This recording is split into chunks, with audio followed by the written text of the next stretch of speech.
Teacher Debbie. Today I'll be going through a multiple choice question and an open-ended question on the topic of living and non-living things. So let's start. Question 1. The diagram below shows how a caterpillar changes over time. Let's take a look at how the caterpillar changes over time from the diagram. It changed from a caterpillar to a butterfly.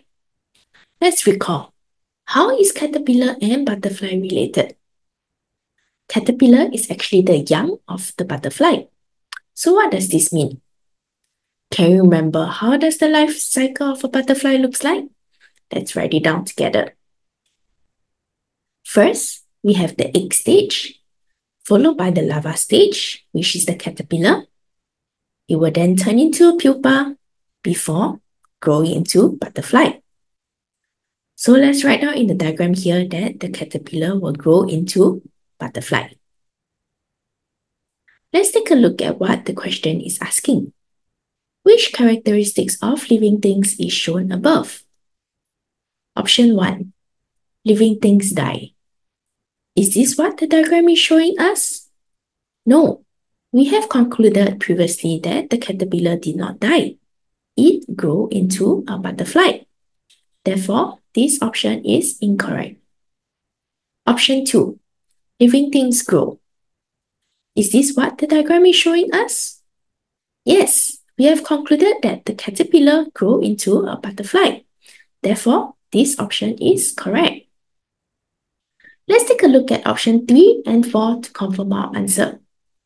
Option 3. Living things reproduce. Can the caterpillar reproduce? No. Butterfly, which is the adult stage, will be the one laying eggs for reproduction. So, this option is incorrect. Option 4. Living things respond to changes around them. We cannot tell from the diagram that living things respond to changes around them. Therefore, option 4 is incorrect. And the correct answer to this question would be option 2. Next, let's go through an open-ended question on the same topic of living and non-living things. Question 2. Jason prepared two setups A and B as shown in the diagram. He observed the number of organism X over 20 days and recorded it in the table below. Let's look at what he recorded.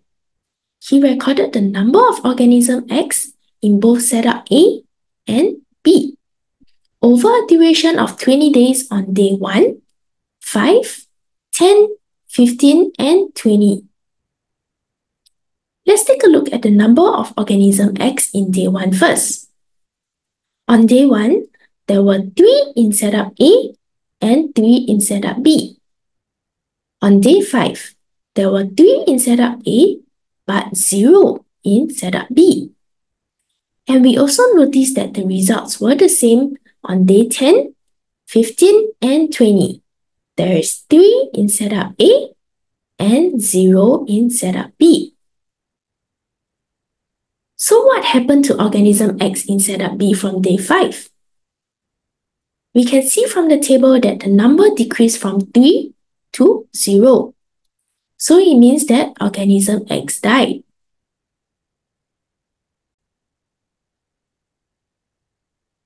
But why did he die? Let's now look back at the diagram. Can you tell me, what is the difference between these two setups? There are holes and a container of water in setup A, but no holes and water in setup B. So with holes in a container, can you tell me what is able to enter these containers? Air is able to enter. And in order for living things to stay alive, what do they need? The 3 main things they will need are air, food, and water.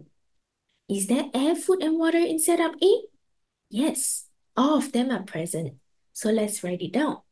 Setup A have air, food, and water. What about setup B?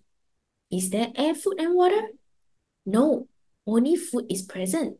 So let's write it down. Setup B have only food. So the question is asking us, based on the information above, name 2 characteristics of living things. Can you recall what are the 7 characteristics of living things? Let's do a recap together. An easy way to remember it is by the acronym MISGRAND. So MS, GRAND. What does MISGRAND stand for?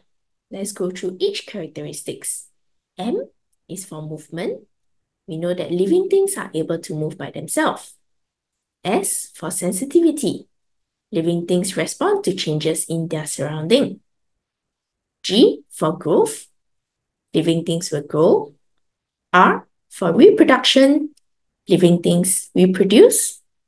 A for air. Living things need air to stay alive. N for nutrition. Living things need water and food to stay alive. What about the last one, D? D is for death. Living things will die eventually. So now let's answer the question below. Based on the information above, name 2 characteristics of living things. So in order for organism X to stay alive in setup A for over 20 days, which 2 characteristics are we looking at? We will be looking at air and nutrition. But we know that setup B also have food, so we should only write down the differences, which is air and water in the answer. Therefore, the answer to this question is living things need air and water to stay alive. We hope you enjoyed this video and find it helpful. Please give us a like and click subscribe to our channel for more useful science content. Thank you, and I will see you next time.